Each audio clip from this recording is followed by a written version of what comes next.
శ్రీకృష్ణ పరబ్రహ్మణే నమః. శ్రీ గురుభ్యో నమః. శ్రీమద్భాగవత సంగ్రహము, చతుర్థ స్కందము, పురంజనోపాఖ్యానము. ప్రాచీన బర్హి కర్మలయందే ఆసక్తి కలవాడై యజ్ఞాలను చేయిస్తూ ఉండేవాడు. అతని యందు దయదలిచిన వాడైన నారద మహర్షి ఒకనాడు వచ్చి ఇలా చెప్పాడు: రాజా, నీవు లౌకిక ఫలాపేక్షతో ఈ కర్మలన్నీ ఆచరిస్తున్నావు, కానీ ఇలాంటి కర్మల వల్ల మోక్షము సిద్ధించదు సుమా. అనగానే రాజు గ్రహించి ఇలా వేడుకున్నాడు: మహాత్మా, నీవు చెప్పింది నిజమే అనిపిస్తున్నది. కర్మాసక్తి వల్ల నాకు జ్ఞానము నశించినది. ఏది శ్రేయస్కరమో తెలుసుకోలేకపోయాను. భార్య, పుత్ర, ధన సంపదలే పురుషార్థాలని నమ్మి కర్మలయందే కాలాన్ని గడిపివేసిన మూఢుడునయ్యాను. నాకు ఈ కర్మబంధాల నుండి విముక్తిని పొందించే నిర్మల జ్ఞానాన్ని ఉపదేశింపుమని ప్రార్థిస్తున్నాను అనగా నారద మహర్షి ఇలా చెప్పాడు: రాజా, నీవు యజ్ఞాలలో నిర్దయుడవై లెక్కలేనన్ని పశువుల్ని సంహరించావు. అవి అన్నీ పరలోకంలో నీ గురించి ఎదురు చూస్తున్నవి. అవి నిన్ను తమ యొక్క వాడి కొమ్ములతో పొడవనున్నవి. నీకు తత్వము, పురుషార్థము తెలియజేసే ఒక పురాతన ఇతిహాసాన్ని చెప్తాను విను. పూర్వము పురంజనుడు అనే రాజు ఉండేవాడు. అతనికి అవిజ్ఞాతుడు అనే మిత్రుడు ఉండేవాడు. సకల ఇంద్రియ భోగాలను నిర్విరామంగా అనుభవించడానికి అనువైన స్థలము ఎక్కడైనా ఉంటుందేమో అని పురంజనుడు భూమండలమంతా గాలించి హిమవత్పర్వత దక్షిణ సానువులో ఒక నగరిని కనుగొన్నాడు. ఆ నగరికి 9 ద్వారాలున్నాయి. ఎత్తైన కోటగోడలు, చుట్టూ కందకాలు, ఉద్యానవనాలు, పెద్ద భవనాలు, బంగారు, వెండి, ఉక్కులతో నిర్మింపబడిన గృహాలు మొదలైన సకలైశ్వర్యాలతో అది శోభిల్లుతున్నది. ఆ నగరము ఊరి చివరనున్న ఒక చక్కని ఉద్యానవనంలో ప్రవేశించాడు పురంజనుడు. అక్కడ ఒక అతిలోక సుందరిని చూశాడు. ఆమెతో 10 మంది అనుచరులు ఉన్నారు. ఆమె వెనుకనే ఆమెను కాపాడుతూ ఒక 5 తలల సర్పము వెళుతోంది. ఆమె తనకు తగిన ప్రియుని గురించి అన్వేషిస్తూ ఉండేది. పురంజనుడు ఆమెను సమీపించి ఆమెకు తన ప్రేమను వ్యక్తపరిచాడు. ఆమె కూడా అతనిచే ఆకర్షింపబడి స్వీకరించింది. వారిద్దరూ భార్యాభర్తలై ఉండటానికి నిశ్చయించుకున్నారు. భోగవతి నగరిలో ప్రవేశించారు. పురంజనునికి ఆమె అన్ని విధాలైన విషయభోగాలను సమకూర్చింది. ఆ దంపతులు ఒక 100 సంవత్సరాలు నిర్విరామంగా ఇంద్రియ భోగాలను అనుభవించారు. పురంజనుడు భార్యాలోలుడై మూఢుడై ఆమె ఏమి చేస్తుంటే తాను అదే చేస్తూ, ఆమె నవ్వితే తాను నవ్వుతూ, ఆమె ఏడిస్తే తాను ఏడుస్తూ ఉండేవాడు. ఈ విధంగా భార్య వ్యామోహంలో పడి 1100 మంది కుమారులను, 110 మంది కుమార్తెలను కని వృద్ధుడై యవ్వనం గతించగా శిథిలావస్థకు వచ్చాడు. అతని కొడుకులు ఒక్కొక్కడు 100 మంది కొడుకుల్ని కన్నారు.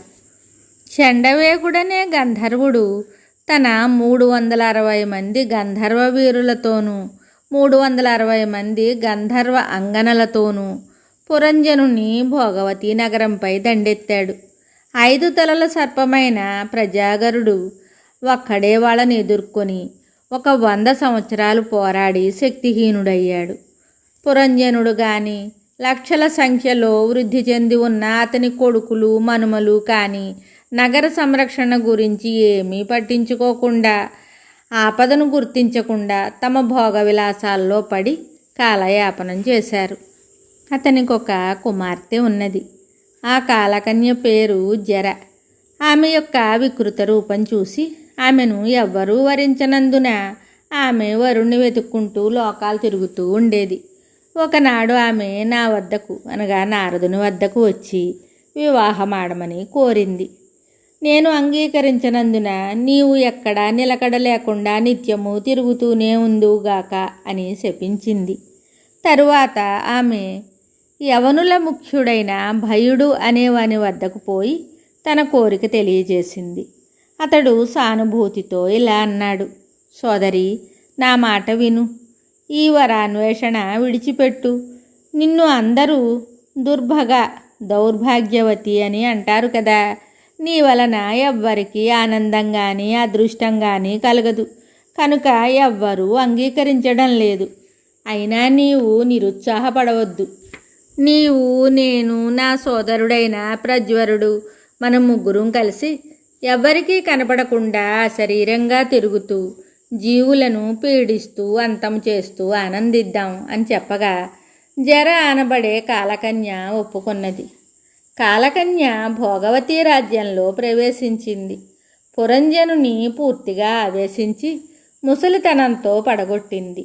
భయుడు, ప్రజ్వరుడు తమ యవన సేనలతో ప్రవేశించి అందరినీ ఆవేశించారు. పురంజనుని బంధువర్గంతో సహా ప్రజలందరూ జ్వరము, ముసలితనము, శక్తిహీనత, భయములతో నానా బాధలకు లోనయ్యారు. కాలకన్య పురంజనుని అదృశ్యంగా కౌగలించుకున్నది. అతనిలో ఉన్న కొద్దిపాటి శక్తి కూడా నశించింది. ఆలోచించే శక్తి కూడా క్షీణించిపోయింది. భార్య అలక్ష్యం చేయసాగింది. సేవకులు గౌరవించడం మానేశారు. తనకు విరక్తి పుట్టగా ఆ నగరాన్ని విడిచిపెట్టేయాలనుకున్నాడు పురంజనుడు.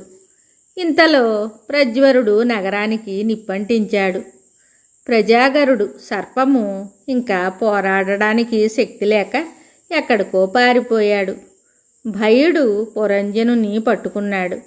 యవనులు అతన్ని బంధించి ఈడ్చుకొని పోతుంటే చావు బతుకుల్లో ఉంటూ కూడా ఆ పురంజనుడు తన ప్రియురాలైన భార్యనే స్మరించాడు. కానీ తన ఆత్మీయుడు, ఉత్తమ శ్రేయోభిలాషి అయిన అవిజ్ఞాతుని జ్ఞప్తికి తెచ్చుకొనలేదు. దేహాన్ని విడిచిన పురంజనుడు అంత్యకాలంలో భార్యను స్మరిస్తూ ప్రాణం విడవటం చేత మరు జన్మలో విదర్భరాజునకు కుమార్తె అయి జన్మించాడు. ఆ విదర్భరాజపుత్రిని పాండ్యరాజైన మలయధ్వజుడు పెండ్లాడాడు. వారికి 7 కుమారులు, 1 కుమార్తె కలిగారు. కుమార్తెను అగస్త్య మహామునికిచ్చి వివాహం చేశారు. మలయధ్వజుడు భార్యతో సహా కులాచలం అను పర్వతం మీదనున్న ఒక తపోవనానికి పోయి శ్రీకృష్ణుని ధ్యానించసాగాడు. చాలా కాలం తపస్సు చేసి దేహత్యాగం చేశాడు. విదర్భరాజపుత్రి ఏకాకి అయి దుఃఖసాగరంలో మునిగి ఉండగా పూర్వజన్మపు చిరకాల మిత్రుడైన అవిజ్ఞాతుడు ఒక బ్రాహ్మణ రూపధారి అయి అక్కడకు వచ్చాడు. అమ్మా, నీవెవరవు అని బ్రాహ్మణుడు అడిగిన ప్రశ్నకు సమాధానంగా తాను మలయధ్వజ రాజపత్నినని విదర్భరాజపుత్రినని చెప్పింది. అప్పుడు బ్రాహ్మణ రూపంలో ఉన్న అవిజ్ఞాతుడు ఇలా చెప్పాడు. మిత్రమా, నీవు వైదర్భివి కావు, మలయధ్వజుని భార్యవు కావు, ఇంతకు ముందు జన్మలో పురంజనుడువు కావు. మనమిద్దరము మొదట విడదీయ శక్యము కానంతగా ఒక్కటిగా కలిసి ఉండే మిత్రులము. మానస సరోవరంలోని 2 హంసల వలె మనం ఇద్దరము 1000 సంవత్సరాలు కలిసి ఉన్నవాళ్ళము. నీవు ఇంద్రియ భోగాన్వేషణలో తిరిగి తిరిగి భోగవతీపురంలో పురంజని యొక్క ఆకర్షణలో చిక్కుకుని నీ యొక్క పూర్వజీవితాన్ని నన్ను మర్చిపోయావు. ఇంద్రియ సుఖాల గురించి వెళ్ళి సంసార విషవలయంలో చిక్కుకున్నావు. పురంజని ఎవరు? ప్రలోభ పెట్టే నీ యొక్క మనస్సే. ఆమె యందు నీకు కలిగిన రాగానుబంధమే నీవు వైదర్భిగా జన్మించడానికి కారణమయ్యింది. నీవు పురంజనుడవు కావు, రాజపుత్రికవు కావు, రాజపత్నివి కావు. అవిద్యచే కలిగిన భ్రాంతి వలన నేను నాది అనుకుంటూ బందీవయ్యావు. కానీ వాస్తవానికి నీవు నేను ఒక్కటే అని పరమాత్మస్వరూపుడైన అవిజ్ఞాతుడు చెప్పి అంతర్ధానమయ్యాడు. అవిజ్ఞాతుడంటే మనస్సుచే తెలియబడనివాడు అని అర్థము. మిగతా కథ తరువాయి భాగంలో తెలుసుకుందాము. శుభం.